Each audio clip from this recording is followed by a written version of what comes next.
नमस्कार। जय हिंद, जय भारत, जय श्री राम। मैं वीरेंद्र कुमार अधिवक्ता और आज मैं पुनः आप लोगों के समक्ष एक छोटा सा वीडियो लेकर के हाजिर हूं जो जनहित से सरोकार रखने वाला है। तो आज मैं महाभारत का एक प्रसंग पर चर्चा करूंगा, लेकिन यह चर्चा के बहाने मैं लोगों के सामने कुछ ज्ञान भरी बातें, हमारे समाज में विद्यमान भ्रम को मिटाने के उद्देश्य से यहाँ पर मैं यह चर्चा लेकर के हाजिर हूँ। तो चलिए मैं बातों की शुरुआत करता हूँ।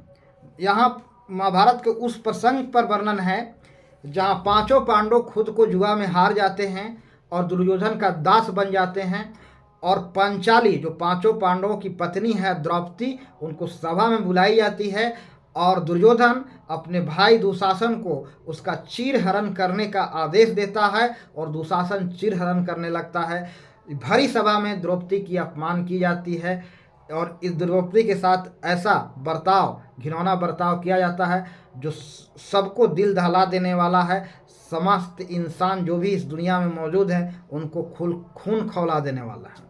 ऐसी स्थिति में भी पांचों पांडव अपने पत्नी के साथ किया जा रहा ऐसा बर्ताव और व्यवहार पर जरा सा भी आपत्ति नहीं जताता है, चुपचाप मुखदर्शक बनकर देखते रहता है और विरोध का एक स्वर भी मुखरित नहीं करता है, विरोध के लिए आगे नहीं बढ़ता है, उनके गतिविधियों को विरोध जताने का, आपत्ति जताने का वह प्रयास भी नहीं करता।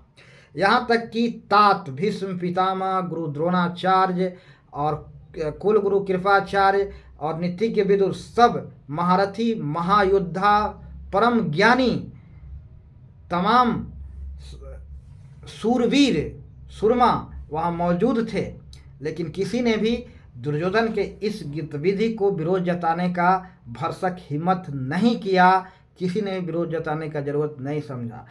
क्यों? कारण यह था कि वे सब के सब दास थे, गुलाम थे। जी हाँ, गुलाम। दरअसल में हम शासन के अधीन गुलाम जो होते हैं, अंग्रेजों ने भारत को गुलाम बनाया, बहुत सारे विदेशियों ने भारत पर आक्रमण किया, मंगोल ने भारत पर आक्रमण करके भारत पर अपना शासन स्थापित किया, भारतीयों को शासन के अधीन हम जी रहे थे। तो ये तमाम चीज़ जो है, हम किसी शासन सत्ता के अधीन तभी गुलाम होते हैं जब हम मानसिक रूप से गुलाम होते हैं। वस्तुस्थिति सिर्फ महाभारत की भी वही थी। वहाँ पर ये तमाम योद्धा, पांचों पांडव मानसिक रूप से गुलाम थे, मानसिक रूप से स्वतंत्र नहीं थे। इसलिए वे दुर्योधन के तमाम कुकर्मों को, कुकृत्यों को सहजता से सहते गए, विरोध जताने का हिम्मत नहीं किया। इकलौता एक शख्स वहाँ पर थे जो श्री कृष्ण थे, जो स्वतंत्र थे, आज़ाद थे, और श्री कृष्ण से लड़ना किसी की बस की बात नहीं थी, क्योंकि उनका आईक्यू इतना तेज था। वे एक साइकोलॉजिस्ट थे जो जानते थे कि इसके बाद क्या होने वाला है और क्या नहीं होने वाला है, इसका क्या उत्तर होगा, इसका क्या नहीं होगा। एक बहुत बड़ा कूटनीतिज्ञ थे, एक बहुत बड़ा साइकोलॉजिस्ट थे, एक बहुत बड़ा नीतिज्ञ भी थे, वे परम ज्ञानी भी थे। तो उस शख्स से लड़ के किसी को जीतना मुश्किल था। श्री कृष्ण इकलौता एक ऐसा शख्स थे जो द्रौपदी की लाज बचाने के लिए सामने आए, और उन्होंने कोई चमत्कार नहीं किया है। जो दिखाया जाता है कि हाथ से साड़ी निकल रहा है, ये सब अंधविश्वास फैलाया जा रहा है लोगों के समाज में, ऐसा कुछ नहीं है। ये सब कालांतर में अंधविश्वास का रूप ले लिया। ये सब छोटी छोटी मुहावरा है जो कालांतर में लोगों ने इसे सत्य मान लिया है, इसे धर्म के आड़ में इसे सत्य मान लिया है। कुछ अपना व्यक्तिगत स्वार्थ सिद्ध साधने के लिए लोगों ने इसका प्रचार किया है। वहाँ कोई चमत्कार नहीं हुआ। श्री कृष्ण साक्षात हस्तक्षेप कर किए और दुर्योधन का भाई दुशासन बेहोश हो जाता है, इसलिए कि वह गलत कर रहा होता है। उसके भीतर से हिम्मत जवाब दे देता है, उसके भीतर का ब्लड प्रेशर बढ़ जाता है, और अत्यधिक ब्लड प्रेशर होने के कारण वह टेंशन में आ जाता है, पसीना भर जाता है, पसीना पसीना हो जाता है और वह बेहोशी हालत में आ जाता है। तो ये वहाँ का दृश्य है। अब यहाँ पर मैं एक बात बताना चाहूँगा, इस चर्चा के माध्यम से, या कोई कथा कहानी नहीं है, कि हम अपने जीवन में कमज़ोर, असहाय, निर्बल क्यों महसूस करते हैं। इसलिए कि हम मानसिक रूप से गुलाम होते हैं। हम पर, हमारी आज़ादी पर अंकुश होता है, हमारे ऊपर मानसिक आज़ादी से हम मुक्त नहीं होते हैं, मानसिक रूप से आज़ाद नहीं होते हैं। मन पर कुछ अच्छे विचार, कुछ ऐसे विचार, मान्यताओं का शासन होता है जिसके हम अधीन होते हैं, और इसलिए कमज़ोर होते हैं। हमारे जीवन में यह बात लागू होता है। इस प्रसंग से यह शिक्षा मिलती है, जिस तरह पांडवों कमज़ोर बने हुए थे इसलिए कि वे मानसिक रूप से गुलाम थे। उन्हें यह पाठ पढ़ा दी गई थी कि एक दासी को राजा के विरोध करने का कोई अधिकार नहीं है, एक दास को, गुलाम को राजा का विरोध करने का कोई अधिकार नहीं है, या राजा के किसी भी गतिविधि पर टीका टिप्पणी करने का अधिकार नहीं है, उसे कुछ बोलने का अधिकार नहीं है। वह सिर्फ दास है, हुक्म का पालन करेगा, इतना से ज़्यादा का अधिकार नहीं है। तो ये तमाम वे मानसिक धारणा बैठा दिया गया था, इसलिए वह विरोध नहीं कर सके। दूसरी बात, ये तात जो थे, भीष्म पितामह और तमाम योद्धा जो थे, ये सब कहीं ना कहीं मानसिक रूप से गुलाम थे। संक्षिप्त में मैं बात रखूंगा, चर्चा बहुत लंबी हो जाएगी, इसलिए बहुत ही संक्षिप्त में बात रखूंगा। तात को यह प्रतिज्ञा था कि मैं हस्तिनापुर के विरोध में बगावत नहीं कर सकता। गुरुद्रोण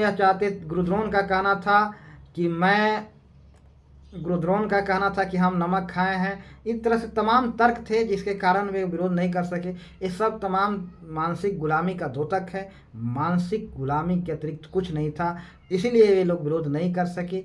और यही कारण है कि हम मानसिक रूप से गुलाम होते हैं, स्वच्छंद नहीं होते, आज़ाद नहीं होते, इसलिए हम कमज़ोर बने रहते हैं।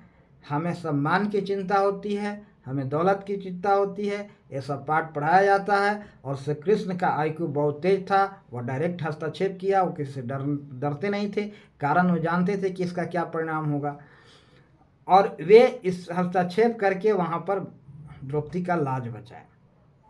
तो यहाँ पर मैं कहना चाहूँगा कि हर आदमी की कमजोरी का कारण है उसकी मानसिक दास्ता, मानसिक गुलामी। यहाँ इस प्रसंग से यही शिक्षा मिलता है।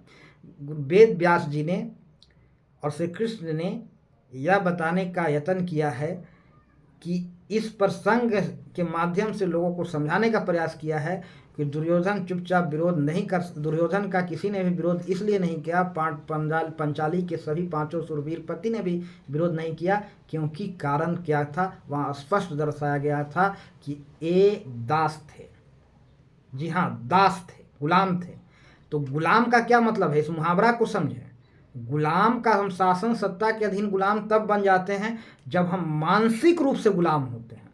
हमारी अवधारणाएं, हमारी मान्यताएं कुछ ऐसी होती है जो अतार्किक होता है, अनलॉजिकल होता है, जो हमारे अंतर्मन के विपरीत होता है, अंतरात्मा के विपरीत होता है, अंतरात्मा की आवाज़ के प्रतिकूल होता है। हम उन मान्यताओं के गुलाम होते हैं, उनकी दास्ता के अधीन होते हैं, इसलिए हम कहीं कुछ विरोध नहीं कर पाते और हम गुलामी का दंश झेलते हैं और हम कमज़ोर होते हैं।